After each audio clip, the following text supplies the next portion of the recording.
Debate show में आपका बहुत बहुत स्वागत है। आपके साथ मैं हूं संतोष गंगवार। बीते 2-3 दिनों से बिहार की सियासत में एक सवाल बहुत चर्चाओं में है। क्या सीएम नीतीश कुमार के बेटे निशांत कुमार सक्रिय राजनीति में कदम रखने वाले हैं? लेकिन अब जेडीयू के मुख्य प्रवक्ता नीरज कुमार ने इसे अफवाह मात्र कह दिया है। उन्होंने साफ कर दिया है कि निशांत कुमार राजनीति में कदम नहीं रखने जा रहे। लेकिन फिर सवाल है कि निशांत कुमार के सक्रिय राजनीति में आने की अफवाह किसने फैलाई? तो जेडीयू प्रवक्ता की ओर से कहा गया है कि यह अफवाह विपक्ष की ओर से फैलाई गई है और विपक्ष ही सीएम नीतीश कुमार के बीमार होने का नैरेटिव गढ़ता रहता है। लेकिन फिर मन में सवाल कौनता है कि निशांत के राजनीति में आने और न आने से विपक्ष को क्या फायदा? दरअसल सीएम नीतीश कुमार वंशवाद के घोर विरोधी हैं और परिवारवाद को लेकर जेडीयू बीजेपी दोनों ही दल आरजेडी और कांग्रेस पर निशाना साधते हैं। आरजेडी कांग्रेस को वंशवाद की पार्टी कहते हैं, लेकिन प्रधानमंत्री नरेंद्र मोदी नीतीश कुमार की सार्वजनिक तौर पर तारीफ कर चुके हैं। उन्होंने कभी भी परिवारवाद को आगे नहीं बढ़ाया। प्रधानमंत्री मोदी तो नीतीश कुमार को सबसे बड़ा समाजवादी नेता भी कह चुके हैं। नीतीश कुमार ने भी कभी भी निशांत कुमार के राजनीति में आने की बात नहीं कही। 49 साल के निशांत कुमार इंजीनियरिंग की पढ़ाई कर चुके हैं और स्वभाव से बेहद शांत है। राजनीति पर ना के बराबर बोलते हैं और अध्यात्म उनका फेवरेट टॉपिक है। ऐसे में सवाल है कि क्या नीतीश कुमार के बेटे के नाम पर विपक्ष राजनीति कर रहा है? पहले एक रिपोर्ट, उसके बाद चर्चा की शुरुआत करेंगे। उनकी पार्टी को आप सब जनता वोट करें, फिर से लाएं, अच्छा काम करें। बिहार के मुख्यमंत्री नीतीश कुमार के बेटे हैं 49 साल के निशांत। बेहद शांत और सरल स्वभाव के हैं निशांत। पढ़ाई इंजीनियरिंग की है, गैजेट्स के शौकीन है, पर कभी राजनीति में आने की बात नहीं की। पर पिछले कुछ दिनों से निशांत अचानक से सुर्खियों में आ गए। खबर आई कि परिजन चाहते हैं कि निशांत राजनीति में आए, जबकि निशांत को लेकर कभी ऐसी बातें सामने नहीं आई। खुद नीतीश कुमार भी निशांत को लेकर कभी कोई सार्वजनिक बयान नहीं दिया। लेकिन 24 घंटे के भीतर ही नीतीश कुमार की पार्टी जेडीयू की ओर से निशांत को लेकर स्थिति साफ करने मीडिया के सामने आए पार्टी के मुख्य प्रवक्ता नीरज कुमार। न इस संबंध में जनता दल-यू के सर्वमान्य नेता माननीय नीतीश कुमार जी की कोई भावना आई है, न जिनके शामिल होने की बात कही जा रही है वह आ रहा है। सच तो यह है कि 2025 से 30 जो नीतीश कुमार जी के राज्य के मुख्यमंत्री के रूप में राज्य की जनता निर्वाचित करने वाली है, उससे बहुत लोगों को राजनीतिक अपच हो रहा है। तो अपच होते रहे। जेडीयू नेता नीरज कुमार कह रहे हैं कि नीतीश कुमार ही पार्टी के सर्वमान्य नेता हैं और 2030 तक वे ही रहेंगे। ऐसे में निशांत को लेकर कुछ विपक्षी दलों की ओर से दिए जा रहे संकेतों और कयासबाजी पर पूर्ण विराम लगता दिख रहा है। पर सवाल ये भी कि आखिर नीतीश के बेटे के नाम पर विपक्ष राजनीति क्यों कर रहा है? Bureau report, news 18। तो डिबेट की शुरुआत करें उससे पहले आज के सवालों पर आते हैं। आज बहस बिहार की में हम पूछने वाले हैं कि निशांत के नाम पर विपक्ष राजनीति क्यों कर रहा है? परिवारवाद पर सवाल, इसीलिए निशांत का इस्तेमाल हो रहा है। निशांत का राजनीति में स्वागत क्यों किया जा रहा है? निशांत की राजनीति से ना विपक्ष क्यों हैरान हो रहा है? नीतीश ने आरजेडी का चक्रव्यूह भेद दिया है क्या? डिबेट की शुरुआत करें उससे पहले मेहमानों से आज आपका परिचय करा देते। सत्ता पक्ष से हमारे साथ जेडीयू प्रवक्ता मनीष कुमार और बीजेपी प्रवक्ता पीयूष शर्मा जी जुड़ रहे हैं, तो वहीं आरजेडी प्रवक्ता एजाज अहमद और कांग्रेस प्रवक्ता शिशिर कौंडिल्य जी भी हमें ज्वाइन कर चुके। मेरा पहला सवाल जेडीयू प्रवक्ता मनीष कुमार जी आपसे। पहले ऐसी खबर आई थी कि निशांत कुमार राजनीति में आ सकते हैं, लेकिन अब जेडीयू की ओर से इसे इंकार कर दिया गया है। फिर भी मैं एक बार आपसे भी कंफर्म कर रहा हूं कि क्या वाकई निशांत कुमार राजनीति में नहीं आना चाह रहे हैं, नहीं आ रहे हैं? और अगर नहीं आ रहे तो इसके पीछे की वजह?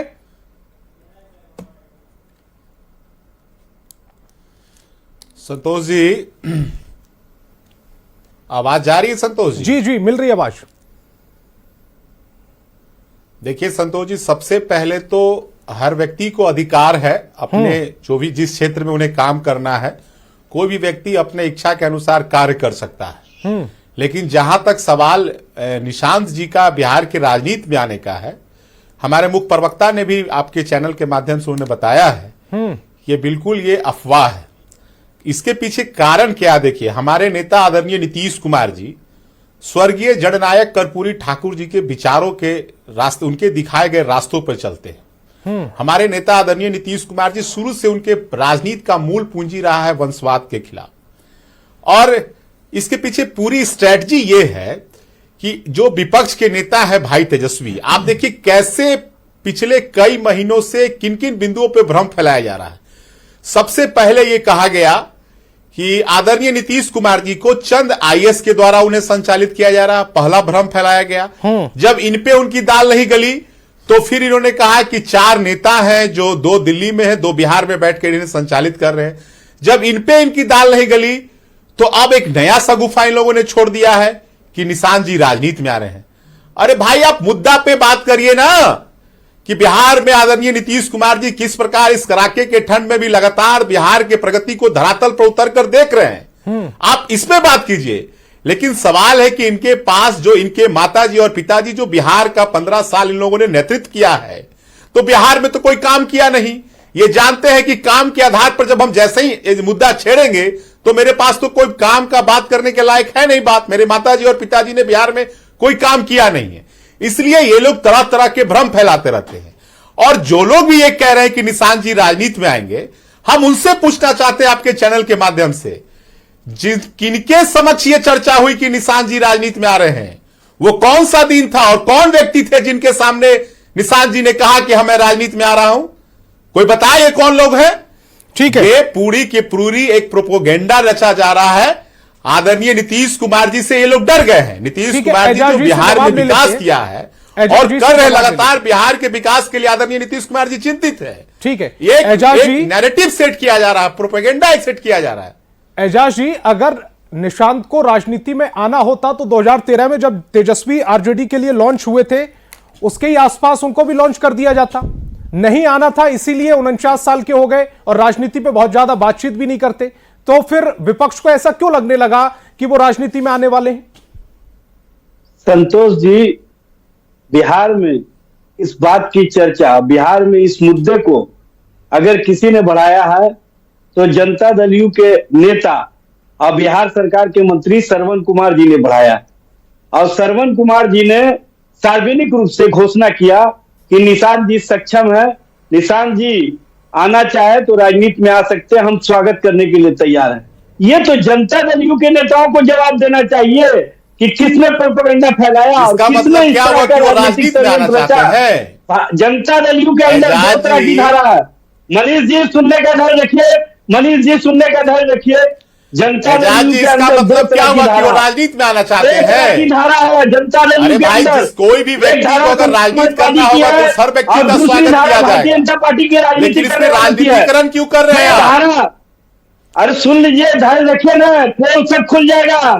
सारा प्रोपेगेंडा आपका जो चल रहा है, धारा राष्ट्रीय जनता दल में है। जिस तरह से एक धारा कहती है नीतीश जी के साथ आना चाहिए और एक धारा जो आपके हैं भाई तेजस्वी कहते हैं कि नहीं साथ आना चाहिए। धारा राष्ट्रीय जनता दल के अंदर है।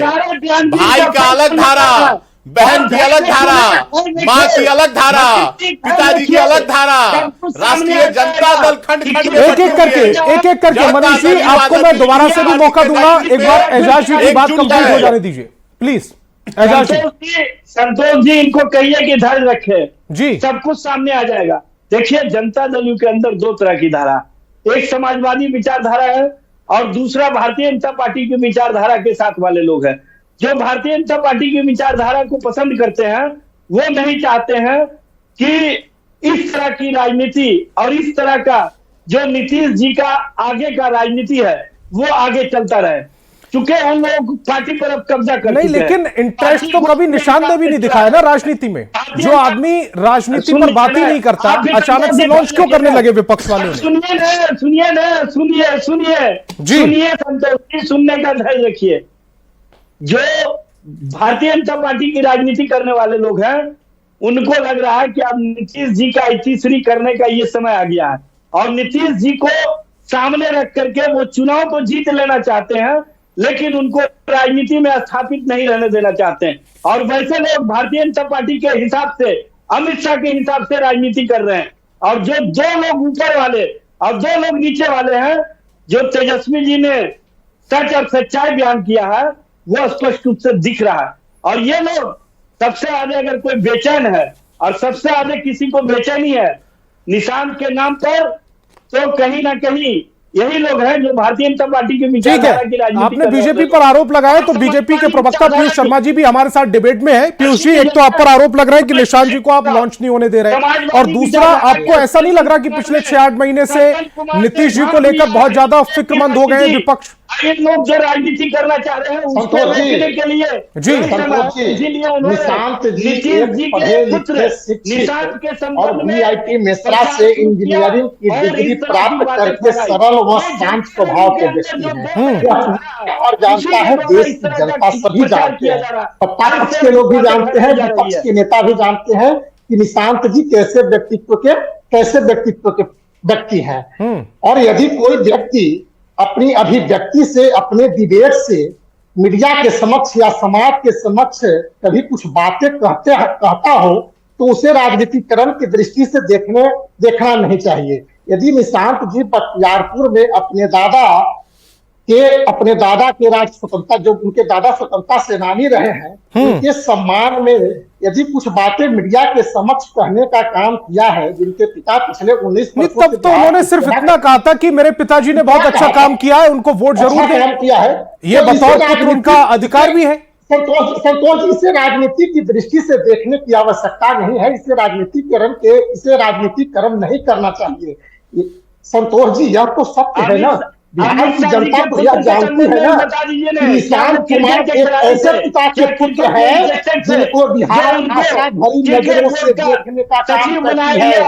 एक ऐसे पिता के पुत्र नहीं है जिनका नाम लेने से जनता सहम जाती है। एक ऐसे पिता के पुत्र नहीं है जिनका नाम लेने से बिहार याद करने लगते हैं। एक ऐसे पिता के पुत्र है जिनका नाम लेने से बिहार के दिलों की धड़कन, बिहारवासियों के दिलों की धड़कन बढ़ जाती है। यदि निशांत कुमार राजनीति आना चाहते हैं तो उनका स्वागत है, लेकिन निशांत जी ने कभी इस प्रकार की बातें मीडिया के समक्ष या बिहार की जनता के समक्ष कहने का काम नहीं किया है। उन्होंने अपने पिता के कानून में बस इतना सा कहा, ठीक है, ठीक है, और उसमें स्थिति है। निशांत जी ऐसे पिता शिशिर कौंडिन्य जी भी है चर्चा में, बहुत देर से वो शांत भी है, और मैं उम्मीद करता हूं कि जब वो बात करें तो उस समय कोई ना बोले, क्योंकि उन्होंने सबको धैर्य से सुना भी है। शिशिर जी, सबसे पहले मेरा सवाल यही है कि अगर निशांत राजनीति में आना चाहते हैं तो ये उनका व्यक्तिगत मामला है, ये वो तय करें, उनके पिता नीतीश कुमार जी तय करें, उनकी पार्टी तय करेगी, इसमें विपक्ष को इतनी रुचि क्यों है? नहीं, आप बेसिकली विपक्ष को कोई रुचि नहीं है संतोष जी, मैं आपको रेक्टिफाई कर दूं। दरअसल 1935 जो रिप्रेजेंटेशन ऑफ पीपल एक्ट है, एक बार शिशिर जी की आवाज को बढ़ा दीजिए जी, आप बोलिए शिशिर जी। आवाज मिल रही है क्या आपको? जी, मिल रही आवाज मिल रही है आपको? हाँ, मिल रही। जी, मैं ये कह रहा था कि रिप्रेजेंटेशन ऑफ पीपल एक्ट 1935 ये कहता है कि इस देश का कोई भी नागरिक हो वो इस देश में चुनाव लड़ सकता है, नेतृत्व कर सकता है, लोकतांत्रिक व्यवस्था में अपनी हिस्सेदारी भागीदारी सुनिश्चित कर सकता है। निशांत जी भी इस देश के नागरिक हैं, तो ना हमें कोई आपत्ति है और ना हमें कोई दिलचस्पी है। निशांत जी ही क्या, कोई भी व्यक्ति अगर यहां पे जनता के मुद्दों के साथ राजनीति में आता है, जनता के हेतु के लिए आता है, तो किसी को क्या आपत्ति हो सकती है? भाई, संवैधानिक अधिकार है उनका, संविधान उनको अधिकार देता है। लेकिन मैं पूछना चाहता हूं कि जो आरोप जनता दल यूनाइटेड के साथी लगा रहे हैं, तो वो तो श्रवण कुमार जी से पूछना चाहिए, वो अशोक चौधरी जी से पूछना चाहिए, वो एनडीए के एलआई के रूप में हिंदुस्तानी आवाम मोर्चा सेकुलर के राष्ट्रीय अध्यक्ष संतोष सुमन है, उनसे पूछना चाहिए, रामदास आठावले जी एनडीए के एलआई के रूप में है, उनसे पूछना चाहिए। विपक्ष को ना कोई दिलचस्पी है और ना ही कोई ऑब्जेक्शन है। कोई भी व्यक्ति जो है वो राजनीति में आ सकता है, राजनीति कर सकता है। हाँ, इससे इतर मैं एक बात जरूर कहना चाहूंगा। दरअसल जो है वो बेसिकली जनता दल यूनाइटेड जो पार्टी है संतोष जी, वो एक प्राइवेट लिमिटेड पार्टी है और नीतीश कुमार जी उसके मैनेजिंग डायरेक्टर हैं। अगर जनता दल यूनाइटेड जितने गुटों में बटा है, उन गुटों को टूटने से बचाने के लिए राजनीति में निशांत को लाया जा रहा है या ला रही है जनता दल यूनाइटेड, तो ये उनका डिस्कशन है, हमें कोई आपत्ति नहीं है और ना कभी आपत्ति हो सकती है। कोई भी व्यक्ति राजनीति कर सकता है, राजनीति पे अपनी भागीदारी सुनिश्चित कर सकता है। मनीष जी, शुरुआत तो आपके नेता भी कर रहे हैं, जब स्वागत कर रहे हैं, जब आपके किसी बड़े इस तरह के ना नीतीश जी ने कहा ना निशांत जी ने कहा, तो फिर आपके नेता स्वागत करने को बैठ गए। संतोष जी, मैंने आपको पहले भी बोला कि कोई भी व्यक्ति को अधिकार है अपनी इच्छा के अनुसार कार्य करने का। आप भी अगर राजनीति में आइएगा तो हम आपका भी स्वागत करेंगे। आपका ऐसा थोड़ी कि हम आपका स्वागत नहीं करेंगे, हर व्यक्ति का हम स्वागत करेंगे। लेकिन जो विपक्ष में नेता हैं, इनके राजनीति का पूंजी क्या है? परिवारवाद। मैंने आपकी डिबेट की शुरुआत थी जननायक कर्पूरी ठाकुर जी से की मैंने। तो एक तरफ स्वर्गीय जननायक कर्पूरी ठाकुर जी के विचारधारा को आगे लेकर चलने वाले नीतीश कुमार जी हैं और दूसरे तरफ उनके नाम को बेचकर राजनीति करने वाले लोग हैं। थोड़ा संक्षिप्त में अपनी बात को रखना क्योंकि समय थोड़ा सा कम है। पूरे क्रम को देख लीजिए। जब ये जेल जाने लगे तो अपने पत्नी को आगे कर दिया, जब पत्नी से हटे तो अपने बेटा को आगे कर दिए। तो एक तरफ तो इनका पूरा राजनीति का पूंजी परिवार है और दूसरे तरफ आदरणीय नीतीश कुमार जी का पूरा बिहार परिवार है। ठीक है एजाज जी, इनका पूरे बिहार इनका ये कहना है कि जिस तरह की राजनीति आपकी होती रही है उस लीग के खिलाफ ये विरोध करते रहे, इसीलिए आपके साथ आप जो जैसा सोच रहे हैं वैसा नहीं होगा इधर। बता दीजिए ना, नितिन नवीन के संबंध में भी बता दीजिए ना। और देखिए ये लोग तमाम तरह के भ्रम फैला ले। संतोष जी, मैंने आपको बोला कि ये लगातार भ्रम फैलाने का प्रयास कर रहे हैं बिहार के लोगों के बीच में, लेकिन बिहार की जनता ये लाख भ्रम फैला ले। 25 से 30 एक बार फिर से आदरणीय नीतीश कुमार जी के नेतृत्व में एनडीए की सरकार बनेगी और काम के आधार पर ये वोट नहीं मांग सकते विपक्ष के नेता। एक मिनट सभी मेहमान प्लीज समय की कमी है। काम शिशिर जी, कोई मुद्दा नहीं है। आखिरी कमेंट आपका। शिशिर जी, आखिरी कमेंट आपका।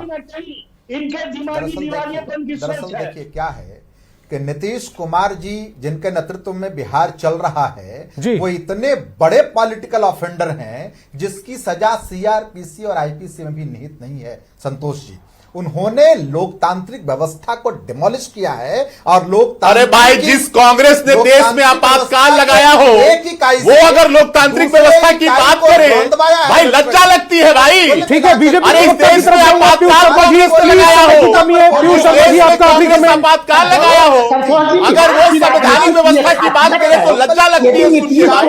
कांग्रेस संवैधानिक व्यवस्था की बात करे सुन के लज्जा लगती है भाई।